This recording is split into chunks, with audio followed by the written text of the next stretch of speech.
예수님께 내가 무엇을 하여야 영생을 얻을 수 있습니까? 라고 영생의 길에 대해 질문을 드렸습니다. 그런 예수님께서는 분명 영생의 길이 무엇인지 아실 것이라는 확신이 있었던 것으로 보입니다. 하지만 그런 그에게 예수님께서 이렇게 답변하셨습니다. 내가 어찌하여 나를 선하다 일컫느냐? 하나님 한 분 외에는 선한 이가 없느니라. 내가 계명을 하나니 간음하지 말라, 살인하지 말라, 도둑질하지 말라, 거짓 증언하지 말라, 내 부모를 공경하라 하였느니라. 예수님께서는 어떤 관리에게 질문에 대해서 답변하기에 앞서 그가 당신에게 붙인 호칭을 문제 삼았습니다. 예수님은 그에게 내가 어찌하여 나를 선하다고 하느냐? 하나님 한 분 외에는 선한 이가 없다라고 단호하게 말씀하셨습니다. 예수님께서는 하나님과 동등되신 분이시기 때문에 하나님이 선하시다면 예수님 또한 선하신 분이십니다. 예수님께서도 스스로에 대해서 나는 선한 목자다라고 밝히신 바가 있습니다. 따라서 예수님께서 당신에게 호의를 갖고 선한 선생님이여 라고 부른 것에 대해 지적하신 것에는 분명한 의도가 있다라는 사실을 우리는 충분히 짐작할 수 있습니다. 그에게 가장 시급한 것은 당신에 대한 호칭과 호의가 아니라 영생이 무엇인지에 대한 바른 이해가 필요했기 때문에 예수님께서는 그에게 이와 같이 호칭에 대해서 문제를 삼으신 것입니다. 그의 질문은 내가 무엇을 하여야 영생을 얻을 수 있습니까? 였습니다. 이 말은 곧 자신이 무엇을 행해야 영생을 얻을 수 있냐는 뜻입니다. 이는 그가 평소에 자신이 무엇인가를 행해야 영생을 얻을 수 있다라고 그가 생각했기 때문이었습니다. 그는 자신에게 주어진 영생의 길은 자신이 무언가를 해야 할 일이며 또한 자신의 선행의 결과로 그 영생이 주어진다라고 굳게 믿고 있었습니다. 그래서 혹여라도 자신이 빠뜨리고 지키지 않은 무언가가 있다면 그것을 반드시 찾아내어서 지켜야 한다는 염려 속에서 예수님께 나와 질문을 드렸던 것입니다. 아마 그는 정성을 다해서 당시 바리새인들보다도 더 율법의 세부 규례를 열심히 알고 그에 따르는 삶을 살았을 것입니다. 그는 자신에게 주어진 종교적 행위, 종교적 세비 규칙을 하나도 빠짐없이 지켰을 것이기에 오늘 예수님께 나와서 자신에게 무엇이 부족한가를 알아보기 위해서 이처럼 질문을 던졌을 것입니다. 예수님이라면 자신에게 부족한 것이 무엇인지를 알고 분명히 가르쳐 줄 것이라는 기대 속에서 그는 예수님께 이렇게 질문을 드렸던 것입니다. 하지만 예수님께서는 하나님 이외에는 누구도 선할 수 없다라는 답변을 통해서 그가 생각하는 영생의 길에 대해서 시정해 주시길 원하셨던 겁니다.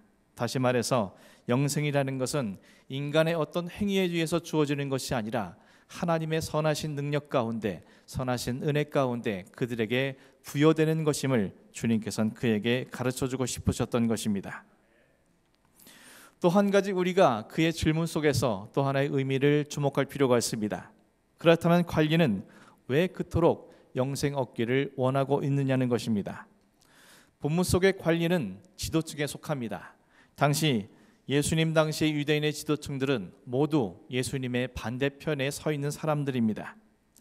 그럼에도 불구하고 그가 예수님께 나와서 선한 선생님이여라고 부르며 영생의 길에 대해서 물은 것은 그가 영생을 얻고자 하는 열망이 얼마나 큰가를 짐작할 수 있게 합니다.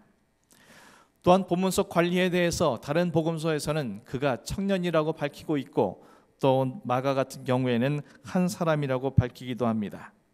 따라서 그는 젊은 나이에 관리에 이를 정도로 유능한 사람이었던 것을 알 수 있으며 본문 속에서 그가 큰 부자였다는 것은 그가 부유한 삶을 살았던 것임을 알 수 있게 됩니다. 아무것도 남부러울 것이 없는 그가, 그리고 젊은 나이에도 불구하고 관리에 이를 정도로 유능한 그가, 부유하며 앞으로도 미래 또한 전도 유망한 청년이었던 그가 예수님을 배척하는 지도층에 속하고서도 갈릴리 빈민 출신의 예수님께 영생의 길을 묻는다는 것은 자신의 이념이나 또한 사회적 통념을 넘어설 정도로 영생에 대한 열망이 그 안에 있음을 알게 해주는 대목입니다. 그렇다면 왜 그가 그토록 영생을 얻고자 하느냐는 것입니다. 만일 자신이 처한 상황이 경제적 상황이나 어떠한 삶의 모습들이 매일매일의 삶을 걱정하면서 근근히 버티며 살아가는 삶이었다면, 사는 것 자체가 육신적으로든 정신적으로든 고통스러울 정도로 힘겨운 삶을 살아가고 있었더라면, 자신의 앞날이 아무것도 보이지 않는 칠흑 같은 미래를 바라볼 수밖에 없는 암울한 현실이라면 그가 과연 영원히 살고 싶은 마음이 들었겠는가 하냐는 것입니다. 아마 욥처럼 하루빨리 내 생명을 취해달라고 하나님께 청원하는 것이 아니었겠습니까? 하지만 관리는 영원히 살고 싶었습니다. 그래서 영생을 얻는 길에 대해서 예수님께 질문을 드린 것입니다. 그가 그토록 영생을 얻기 원하는 것은 지금 그가 누리고 있는 것들, 그리고 앞으로 누릴 수 있는 것들, 그것에 대한 기대가 크기 때문에, 현실의 삶이 그에게 큰 만족을 주고 있기 때문에 그는 이 땅에서 영원히 살고 싶었던 것입니다. 이는 그가 결국 영생을 얻으려면 재산을 포기하고 주님을 따르라는 주님의 말씀 앞에 큰 근심하며 돌아갔다라는 말 속에서 그가 영생을 얻고자 하는 목적이 무엇인지를 우리는 알 수 있게 됩니다. 이런 관리의 마음을 알고 계시는 예수님께서는 그에게 계명을 잘 지키고 있느냐며 물으셨습니다. 그리고 그에게 십계명 가운데 일부를 말씀해 주셨습니다. 예수님은 십계명 가운데에서 몇 개를 무작위로 제시한 것으로 보이지만 사실 거기에는 큰 의미가 담겨져 있습니다. 예수님이 인용하신 모든 계명들은 인간 관계에 관한 계명이었다는 것입니다. 예수님은 의도적으로 그에게 하나님과 관련된 첫 번째 계명에서부터 네 번째 계명, 그리고 마지막 계명을 빼놓으시고 나머지 계명인 제7계명 간음하지 말라, 6계명 살인하지 말라, 8계명 도둑질하지 말라, 9계명 거짓 증언하지 말라, 그리고 5계명 내 부모를 공경하라라는 말씀을 인용하여 그에게 이 계명들을 지키고 있느냐고 질문을 하셨던 겁니다. 왜 예수님께서는 10계명 중 일부의 계명을 지켰느냐고 물으셨는지에 대해서는 관리가 자신은 어리서부터 이 계명을 지켜왔노라고 대답했을 때 그에게 해주신 말씀을 통해서 알게 됩니다. 본문 22절 말씀입니다. 예수께서 이 말을 들으시고 이르시되 내가 아직도 한 가지 부족한 것이 있으니 내게 있는 것을 다 팔아 가난한 자들에게 나눠주라. 그리하면 하늘에서 내게 보화가 있으리라. 그리가 와서 나를 따르라 하시니. 관리는 자신은 어려서부터 이웃사랑에 대한 계명인 5에서 9계명까지를 지켜왔다고 자신 있게 대답했습니다. 하지만 예수님은 그에게 한 가지 부족한 것이 아직도 있다라고 그에게 말씀하셨습니다.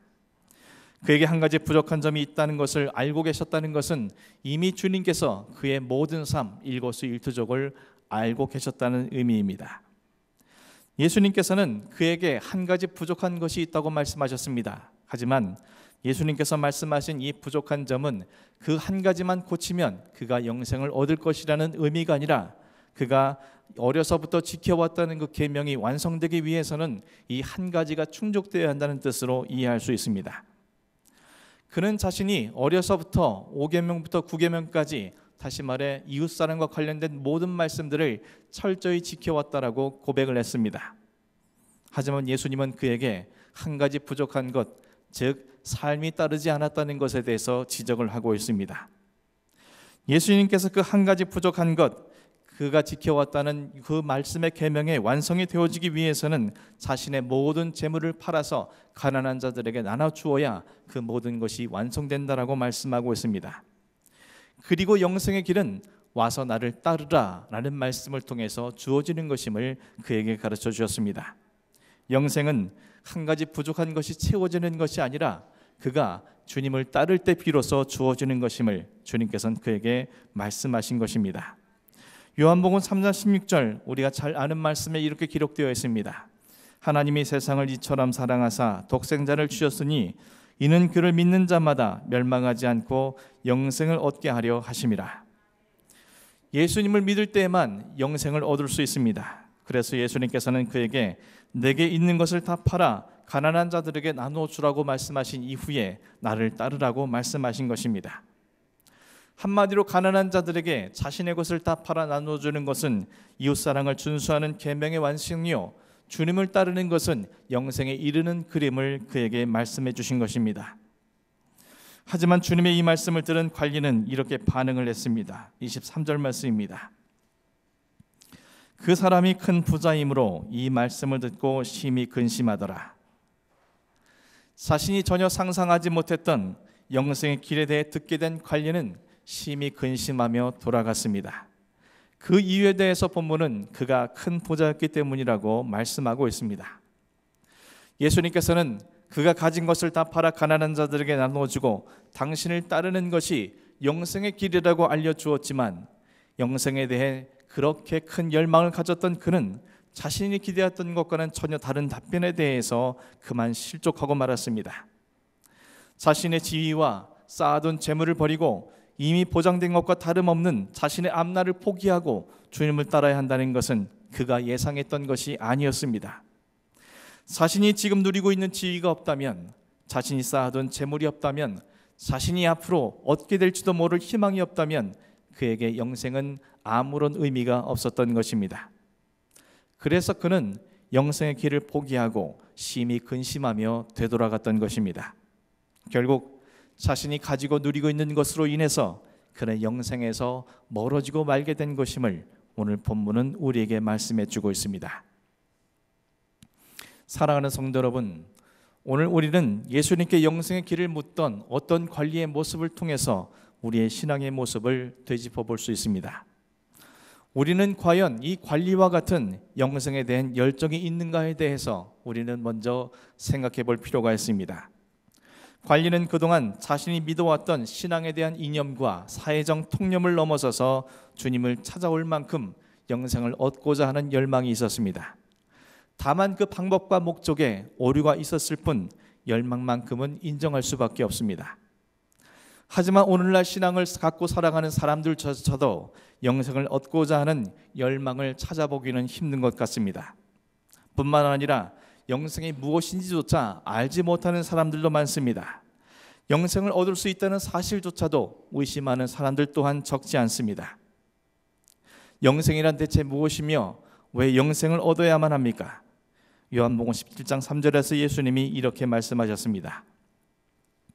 영생은 곧 유일하신 참 하나님과 그가 보내신 자 예수 그리스도를 아는 것이니이다. 영생은 유일하신 참 하나님과 그리고 그가 보내신 자 예수 그리스도를 아는 것이라고 예수님께서는 분명하게 말씀하셨습니다. 영생이란 우리가 생각하는 것처럼 불로장생이라 불멸이 아니라 바로 하나님과 예수 그리스도를 아는 것이라고 말씀하신 것입니다. 왜냐하면 영생이 바로 거기로부터 시작되기 때문입니다. 영생은 영원한 생명입니다. 영생이 무엇인지 정확하게 알기 위해서는 영생과 반대 개념인 죽음에 대한 인식이 먼저 있어야 합니다. 우리 그 대상이 상반되는 것을 놓고 같이 바라보게 될 때 우리는 그 의미를 보다 명확하게 알게 되는 것을 보게 됩니다. 하나님께서 태초에 빛을 창조하셨을 때 빛만 들여다보면 빛이 무엇인지 알 수 없습니다. 그러나 하나님이 빛을 창조하실 때 세상은 흑암이었습니다. 흑암이라는 배경을 놓고 빛을 바라보게 될 때 빛의 가치와 의미를 알게 되는 것처럼 영생에 대해서 바로 알기 위해서는 상반된 개념인 죽음에 대한 인식이 먼저 있어야 한다는 것이 바로 영생의 시작인 것을 알 수 있게 됩니다. 따라서 영생이 무엇인지 알기 위해서는 반드시 그것과 대비되는 죽음에 대해서 먼저 인식하고 깨달아야 합니다. 자신이 죽는다는 사실도 모르고 또한 죽음에 대한 인식도 없는 사람들이 영생을 구할 리가 만무합니다. 자신이 죽는다는 사실조차도 알지 못하는 자가 영생을 향한 열망이 있을 리가 없기 때문입니다. 따라서 우리가 정말 영생에 대한 갈망함이 있길 원한다면 내가 죽을 수밖에 없는 존재라는 사실을 먼저 인식해야 한다는 것이 주님의 설명입니다. 사람이 최초로 여호와의 이름을 부르었을 때가 바로 에노스의 때, 다시 말해서 나는 죽을 수밖에 없는 존재라는 이름을 지닌 그때부터라고 성경은 기록을 하고 있습니다. 다시 말해서 사람들이 이 생명의 주권자이시고 내게 영생을 부여하실 수 있는 참 하나님을 찾았던 때는 바로 자신이 죽을 수 있다는 사실을 인정할 때라고 성경은 밝히고 있다는 것입니다. 사람들은 흔히 내가 생명을 갖고 삶을 살아간다고 생각합니다. 하지만 생명과 삶은 내가 살아가는 것이 아니라 하나님이 살 수 있도록 허락하시는 것입니다. 영생 역시 내가 얻을 수 있는 것이 아니라 하나님이 나에게 선물로 주실 때에만 영생을 얻을 수 있는 것입니다. 내 생명과 시작의 끝을 결정하시고 내게 영원한 생명을 부여하실 수 있는 하나님께서 유일하신 참 하나님이심을 아는 것이 영생의 시작인 것이 바로 여기에 있습니다. 그리고 그 하나님께서 보내신 예수 그리스도는 직접적으로 사망 권세를 이기시고 부활하심으로 죽음의 문제를 해결해 주신 분이시기에 그분에 대해 아는 것 또한 영생의 시작이 되는 것임을 오늘 본문은 우리에게 말씀을 해주고 있습니다. 사랑하는 성도 여러분, 오늘을 살아가기 때문에 영생과 상관없이 우리의 인생을 생각할 때가 너무나도 많이 있습니다. 그러나 저 여러분께서는 예수 그리스도로 말미암아 하나님의 허락하신 가운데 부어진 영생에 대한 갈망과 열망이 늘 넘칠 수 있기를 주님의 이름으로 간절히 축원합니다.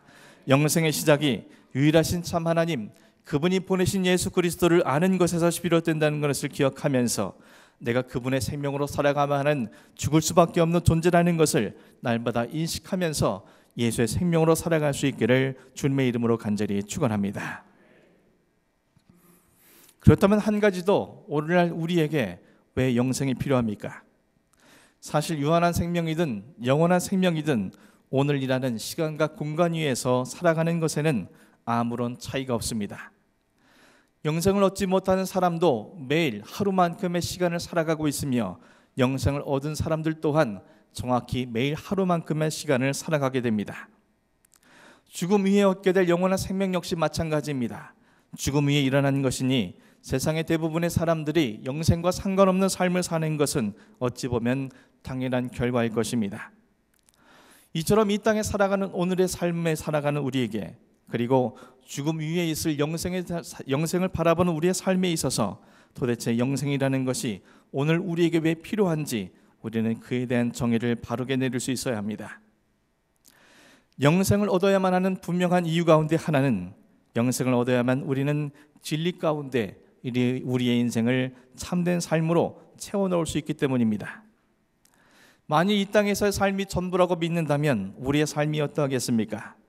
이 땅에 사는 동안 욕심과 욕망에 따라서 자기 하고 싶은 대로 하면서 마음껏 살려고 하지 않겠습니까? 먹고 싶을 때 먹고 자고 싶을 때 자고 자기 하고 싶을 때 순간순간 찾아오는 기분과 감정에 따라서 자신의 삶을 살아가려고 하지 않겠습니까? 나를 위해서라면 서슴없이 다른 사람의 목숨까지도 앗아갈 수 있는 욕망의 노예로 살아가는 것이 그들의 모습이 아니겠습니까?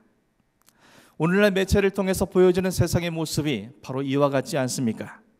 하지만 영원한 생명을 소유한 사람들, 예수 그리스도로 말미암아 그리고 하나님이 내게 허락하신 영생의 삶을 살아가는 사람들, 그 영원한 생명을 소유한 자로서 하나님 앞에 서게 될 것을 믿고 있는 사람들에겐 우리의 삶을 함부로 자기 인생을 욕심과 욕망으로 채워넣을 수 없으며 자기 욕구대로 살아갈 수 없습니다. 오직 영생을 얻은 사람만 이 땅에 집착하지 아니하고 오직 하나님의 영원하신 나라에 소망을 두고 진리 가운데 자기의 인생을 찾아갈 수 있게 되는 것입니다. 따라서 믿는 자의 최고의 목적인 진리 가운데 참된 인생을 살아가기 위해서는 반드시 영생이 우리에게 필요하다는 것이 바로 주님이 우리에게 주시는 메시지인 것입니다. 또 영생을 얻어야만 하는 이유는 그래야만 오늘 우리에게 주어진 삶의 환경과 상황 그리고 조건을 뛰어넘는 자유로운 삶을 살 수 있기 때문입니다.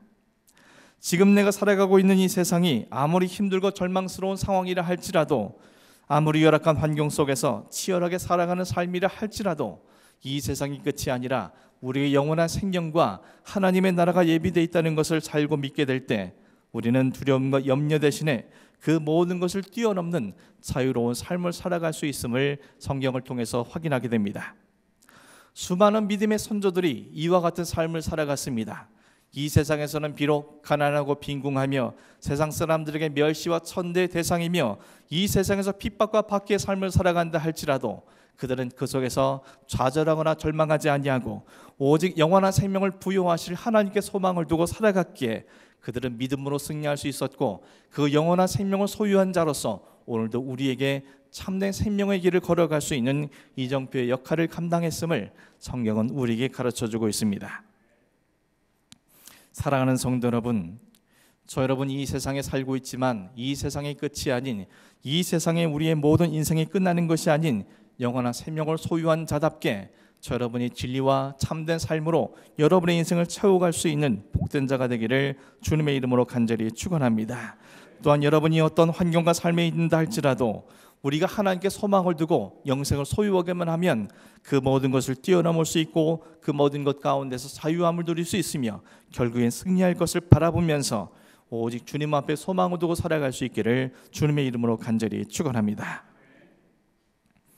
마지막으로 생각해 볼 수 있는 것은, 그러면 도대체 우리는 어떻게 해야 이와 같은 영생을 얻을 수 있냐는 것입니다. 우리에게 부족한 한 가지를 찾아야 합니다. 주님을 따르는 데 있어서 방해가 되는 그 한 가지를 우리는 알아내야 합니다. 관리에게는 재물이었듯 우리가 주님을 온전히 따르지 못하게 하는 그 한 가지를 찾아내고 그것을 비워낼 때, 내려놓을 때 우리는 비로소 영생의 삶에 가까운 우리의 인생을 채워갈 수 있다는 것을 오늘 주님은 말씀을 해주고 있습니다. 재물을 버리지 못해서 그 한 가지 때문에 결국 영원한 생명을 포기하고 말았던 그 어리석은 자의 모습은 우리의 삶이 어떠해야 하는지를 가르쳐주는 초석이며 또한 반면교사의 대상이 되었음을 성경은 가르쳐주고 있습니다. 내가 주님을 따르는 데 있어서 부족한 한 가지를 찾아나가다 보면 어느샌가 내 삶엔 하나님의 생명, 영원한 생명이 부여되어 있다는 것을 깨닫게 될 것이고, 그러한 삶을 살아가게 될 때 우리는 비로소 이 세상에 살고 있지만 하나님의 나라의 삶을 살아갈 수 있고, 또한 그런 자에게 주님께서는 하늘의 보화를 주시겠다고 약속하신 하늘의 보화가 우리 가운데 쌓여 있음을 우리는 믿음으로 목격할 수 있게 된다는 사실입니다. 사랑하는 성도 여러분, 우리에게 우리의 삶은 영원한 진리와 참된 삶으로 살아갈 수 있도록 주님이 인도해 주실 것이며, 또한 이 세상에서 얽매이지 아니하는 참된 자유의 삶을 허락하실 주님을 바라보면서 그 주님께 날마다 쫓아가고 따라가는 삶을 이루기 위해 한 걸음 한 걸음, 한 가지 우리의 모든 삶을 말씀으로 채워나갈 수 있는 저 여러분의 신명과 삶이 되기를 주님의 이름으로 간절히 축원합니다.